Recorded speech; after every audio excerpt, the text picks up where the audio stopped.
నెల్లూరు జిల్లా ఆత్మకూరు మండలంలోని కాశీనాయనగుడి సమీపంలో పంట కాల్వ బ్రిడ్జిపై ఏర్పడిన భారీ హోల్ ప్రజల ప్రాణాలకు ముప్పుగా మారింది.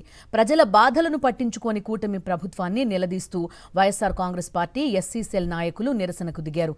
తోడేటి అశోక్ ఆధ్వర్యంలో కాశీనాయనగుడి సమీపంలో ధర్నా చేశారు. అప్పారావుపాలెం ఇసుక రీచ్ నుంచి ప్రభుత్వ పర్మిషన్లతో నడుస్తున్న ఇసుక లోడ్ లారీల కారణంగానే ఈ హోల్స్ పడుతున్నాయని ఆగ్రహం వ్యక్తం చేశారు. ఏదైనా ప్రమాదం జరిగితే దానికి పూర్తి బాధ్యత ప్రభుత్వానిదే అని హెచ్చరించారు.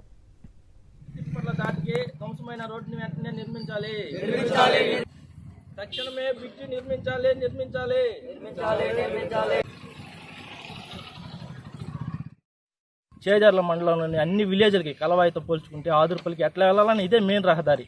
ఈ రహదారి అప్పారాపాలెం నుండి ఇసుక ఇచ్చి ఏర్పాటు చేయడం వల్ల అక్కడ నుండి వస్తున్న టిప్పర్లు అధిక లోడుతో వచ్చి ఈ బ్రిడ్జి కూలిపోవడం వల్ల రాకపోకలకు అంతరాయం జరుగుతుంది.